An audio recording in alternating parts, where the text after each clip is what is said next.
اس آیت کریمہ میں جو خاص بات ہے وہ یہ ہے کہ یہ 22 پارے کے ہیں اور اس آیت سے اوپر کی کئی آیتیں اور اس آیت کے نیچے کی کئی آیتیں ان میں بات چل رہی ہے نبی کی بیویوں کی، یا نساء النبی، اے نبی کی بیویوں، اقیمنا الصلاۃ، اقیمنا کا جو صیغہ ہے وہ مؤنث کے لیے عورتوں کے لیے، وآتینا الزکاۃ، آتینا کا جو ورڈ سے جو صیغہ ہے عربی گرامر کے اعتبار سے وہ بھی مرد کے لیے عورت کے لیے آتا ہے، وَأَطِعْنَا اللَّهَ وَرَسُولَهُ، اب اطیعنا یہ بھی عورت کے لیے آتا ہے۔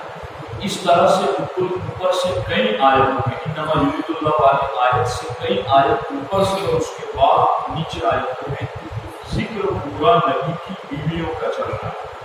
تو اس آیت میں خطاب بھی جن کو پاک کرنے کا ہے وہ نبی کی بیویوں کا ہے کہ اے نبی کی بیویوں، تمہیں اللہ جو حکم دیتا ہے کہ نماز پڑھو، اے نبی کی بیویوں تمہیں جو اللہ حکم دیتا ہے کہ زکات دو، اے نبی کی بیویوں اللہ تمہیں حکم دیتا ہے کہ اللہ اور اللہ کے رسول کی پیروی کرو، یہ تمہیں مشقت میں ڈالنے کے لیے حکم نہیں ہے، یہ تمہیں پاک کرنے کے لیے حکم ہے۔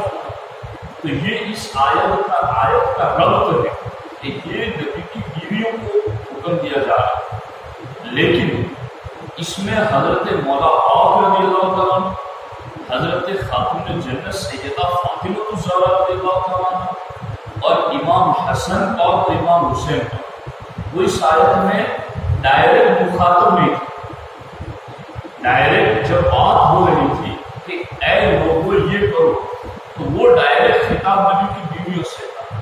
اس میں مولا علی، خاتون جنت اور حسنین کریمین شامل نہیں تھے، تو سرکار نے ان کے لیے الگ سے اہتمام فرمایا کہ چونکہ میرے گھر میں رہنے والی بیویاں ان کو تو ہر کوئی جانتا ہے کہ وہ میری اہل بیت ہے، مگر کوئی فاطمہ کو ابو طالب اور علی کی اہل بیت نہ سمجھے، حسن اور حسین کو کوئی کسی اور کا اہل بیت نہ سمجھے۔ تو چونکہ آیت میں تو ڈائریکٹ بات ہو رہی تھی نبی کی بیویوں سے، ان میں یہ چار نہیں تھے تو سرکار نے انہیں شامل فرمایا اور انہیں شامل کرنے کے لیے سرکار نے ایک چادر مبارک لے کر کے ان چاروں کو اس کملی میں اس چادر میں لیا اور سرکار نے پھر فرمایا اللہم ہؤلاء اہل بیتی، اے اللہ یہ بھی میرے اہل بیت،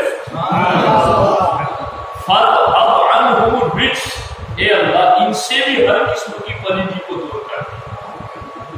تو اب ایک بات سمجھ میں آئی، یہ بات میں کیوں کہہ رہا ہوں؟ ہمارے ہر بات کے پیچھے کوئی نہ کوئی وجہ ہوتی ہے جس کے لیے ہم بڑی تاکید سے کوئی بات کہتے ہیں، اگرچہ آپ لوگ اتنا دھیان سے نہیں سنتے، ہمیں پتا ہے کہ چونکہ آپ لوگوں کو اس کا احساس نہیں ہے نا، باتیں بڑی آسانی سے مل جاتی ہیں۔ 14 سال تک اگر آپ کو پڑھنا پڑتا تو آپ کو پتا چلتا کہ باتیں کتنی اہم ہیں۔ ماں باپ کو چھوڑ کر، علاقہ چھوڑ کر، بھوک پیاس برداشت کر کے کسی اور علاقے میں جا کر، میں انہیں شیعہ کہنا پسند نہیں کرتا، چونکہ شیعہ کا ایک معنی اچھا ہوتا ہے، یہ رافضی ہے، رافضی، رفض کا معنی ہے دین کو چھوڑنے والا۔ یہ روافض، انہوں نے کتابوں میں لکھا، اپنی تقریروں میں کہتے ہیں کہ نبی کی بیویاں اہل بیت نہیں ہیں۔ تو اب کتنا ضروری تھا سنی اشتہاروں سے بیان کرنا کہ اہل بیت والی آیت میں پہلے نبی کی بیویاں ہیں، یہ بیان کرنا کتنا ضروری تھا، جس کی طرف توجہ نہ دی گئی۔ میں یہ نہیں کہتا کہ جان بوجھ کر نہ دی گئی، پتہ نہیں کس نیت سے نہ دی گئی، اللہ بہتر جانے، مگر نہ دی گئی، جس کا نقصان آج ہم اٹھا رہے ہیں، جس کا نقصان آج ہم یہ اٹھا رہے ہیں کہ آج ہمیں یہ جواب دینے پڑتے ہیں، اور پھر ہماری بات یہ کہہ کر رد کر دی جاتی ہے کہ چھوٹے مولوی بڑوں نے نہیں کہا تو کیوں کہہ رہے ہیں جی؟ حالانکہ ہم وہی کہہ رہے ہیں جو 1400 سال کی کتابوں میں نہیں بلکہ قرآن میں بھی لکھا۔ کسی نے چھپایا نہ بیان کیا تو وہ اپنا جانے، وہ اس کا جواب دے، وہ اس کا ذمہ دار اللہ کے پاس۔ اس لیے سب سے پہلی چیز اس چیز کو یاد رکھیں، ہم ہیں سنی، اور ہمارے عقیدے کے مطابق پہلے نمبر اہل بیت میں نبی کی پاکیزہ بیویاں شامل ہیں، اور پھر حضرت مولا علی خاتون جنت حسین کریمہ یہ بھی نبی کی اہل بیت۔ بلکہ اہل بیت میں جب سرکار سے پوچھا گیا کہ حضور آپ کی اہل بیت میں آپ سب سے زیادہ پیار کن سے کرتے ہیں، سرکار نے فرمایا کہ میں علی سے زیادہ پیار کرتا ہوں۔ حضور عورتوں میں سب سے زیادہ پیار کن سے کرتے ہیں؟ کہا میری اہل بیت میں عورتوں میں سب سے زیادہ پیار میں اپنی بیٹی فاطمہ سے کرتا ہوں۔ تو اس چیز کو آپ یاد رکھیں۔ اب دوسری چیز جو میں آپ کو عرض کرنا چاہتا ہوں وہ یہ ہے کہ ہمارے نبی حضور سید عالم صلی اللہ تعالی علیہ وسلم نے ایک مقام پر ارشاد فرمایا کہ اے میرے صحابہ اور اے میری امت، میں تم میں دو اہم اور قیمتی چیزیں چھوڑ کر جا ما ان تمسکتم بہما لن تضلوا بعدی، اگر ان دو چیزوں کو تم نے مضبوطی سے تھامے رکھا تو تم گمراہ نہیں۔ سرکار دو عالم صلی اللہ علیہ وسلم نے فرمایا ان میں سے ایک دوسری والی سے افضل ہے، وہ دو چیزیں جن کو تھام کر رکھنا ہے ان میں سے پہلے والی چیز دوسرے سے افضل ہے، وہ کیا ہے؟ کتاب اللہ، پکڑے رکھنا کتاب اللہ، اور دوسری چیز ہے اطرتی اہل بیتی، وہ میری اولاد، میری اہل بیت۔ ان دونوں کو تم تھامے رکھو گے تو کیا فائدہ ہوگا؟ فائدہ یہ ہوگا کہ لن تضلوا، تم گمراہ نہیں ہوگے۔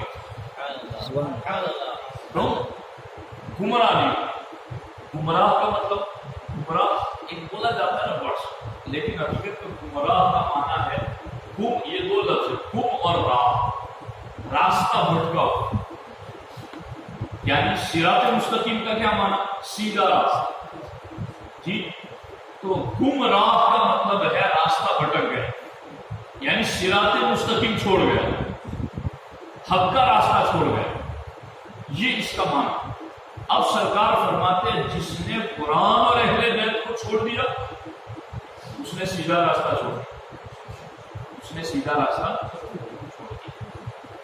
ایک مقام پر سرکار نے فرمایا قرآن اور اہل بیت دونوں ہمیشہ ساتھ میں رہیں گے، کبھی جدا نہیں۔ سرکار فرماتے یہاں تک کہ حوض کوثر پر بھی ساتھ آئیں، اور جس نے ان دونوں کا دامن پکڑا ہوگا دونوں مل کے اس کو جام کوثر پلائیں گے، اس کی شفاعت کریں گے۔ اب دیکھو یہاں خاص بات جو ہے نا وہ یہ کہ یہ جو رافضی ہے اپنے آپ کو شیعہ کہتے ہیں، رافضی لوگ یہ قرآن کو ناقص مانتے کیا کہتے ہیں؟ قرآن جیسا اترا تھا ویسا نہیں ہے۔ قرآن کی 17,000 آیتیں تھیں وہ یہ کہتے ہیں، اور آج تو 6,500 کے لگ بھگ ہے جی۔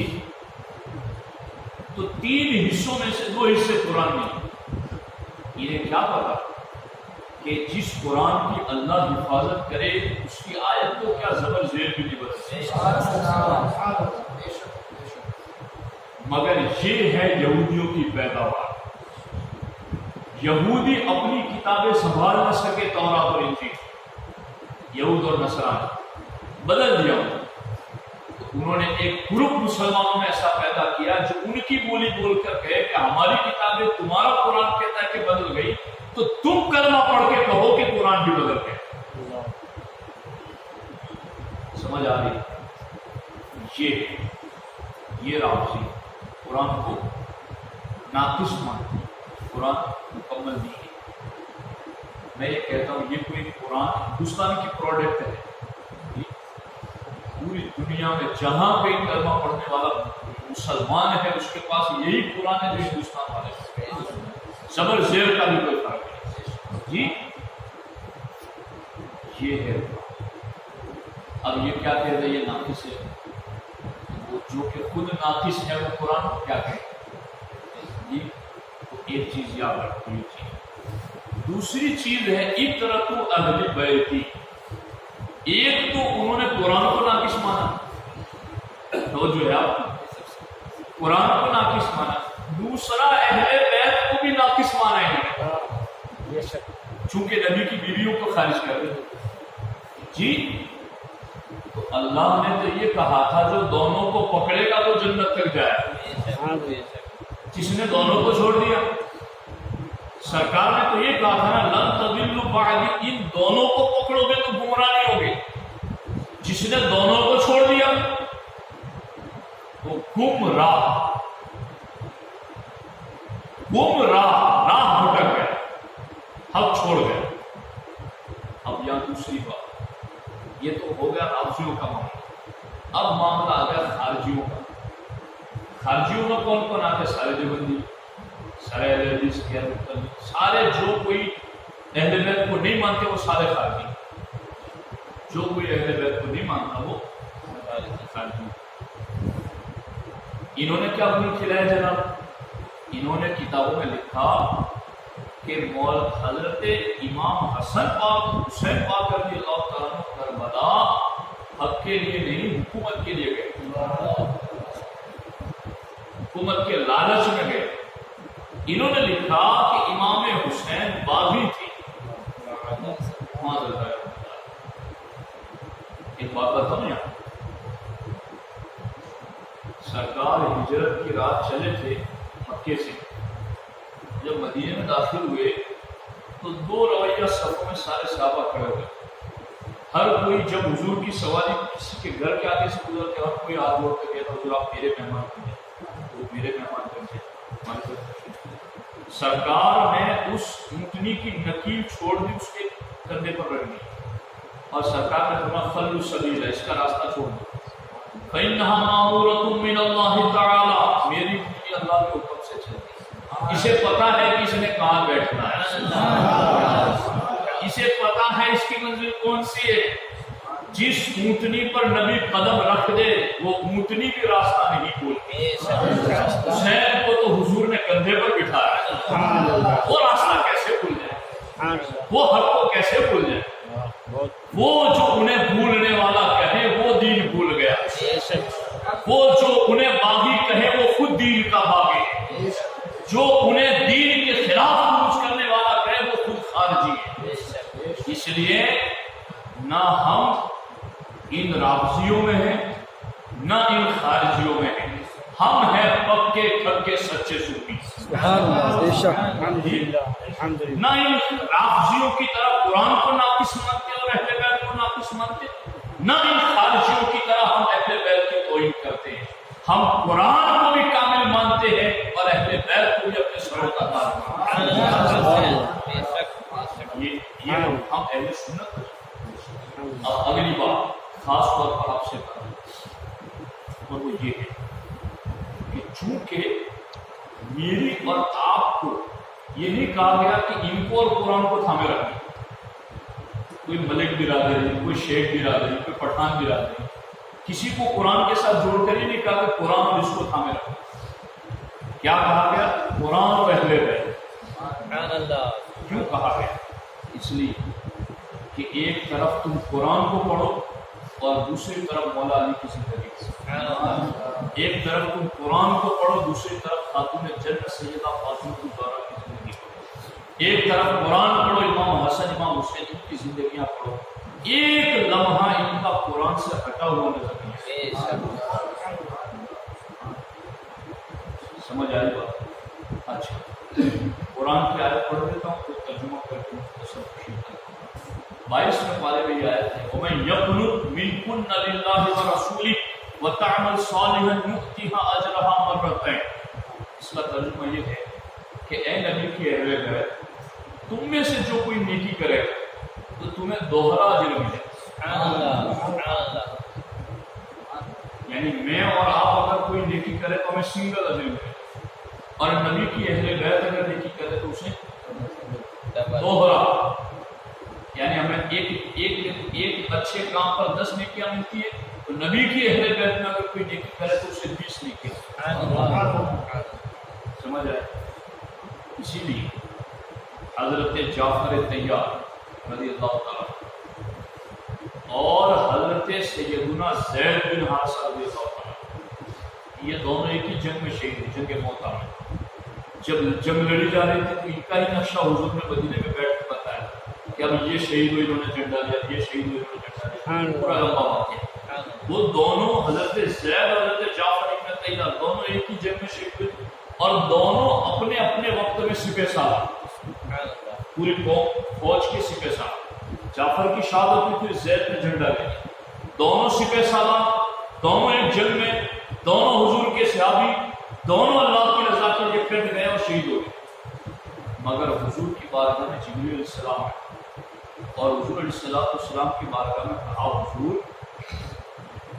نہیں، سرکار نے خود اپنی آنکھوں سے دیکھا جنت کہ حضرت جعفر حضرت زید سے جنت میں اوپر اڑ رہے، زید نیچے ہے اور جعفر اوپر اڑ رہے ہیں۔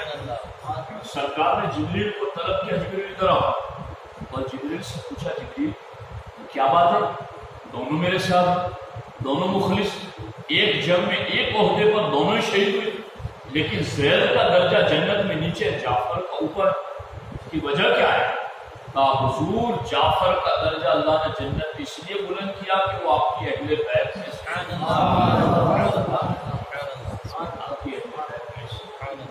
اس لیے نبی کی اہل بیت میں اگر کوئی نیک عمل کرتا ہے اس پر اجر و ثواب زیادہ ملتا ہے۔ اب یہاں سکے کا دوسرا رخ بھی ہے جو ہمیں دیکھنا چاہیے، جس کا خود قرآن میں ذکر ہے، من یأتی منکن بفاحشۃ مبینۃ یضاعف لها العذاب ضعفین۔ اللہ فرماتا ہے اے نبی کی اہل بیت، اب تم یہ بھی سن لو، اگر تم نے کوئی جرم کیا، اگر تم سے کوئی غلطی اور گناہ ہوا تو پھر تمہیں عذاب بھی ڈبل دوں گا۔ حالانکہ جو اہل بیت جو وہاں مخاطب تھے وہ تو محفوظ تھے،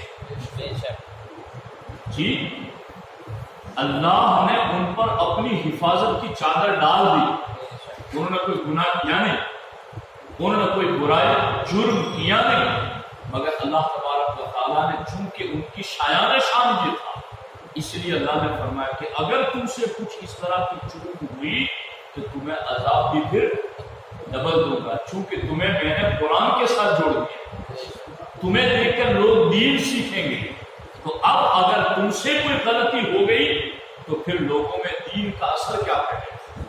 اسی لیے آج بھی جو سادات ہیں، اب میں خاص بات ہے، آج بھی جو سادات ہیں ان کو بہت بڑا اللہ نے انعام بن مانگے دے دیا، جو کسی کو عبادتوں سے نہیں ملتا۔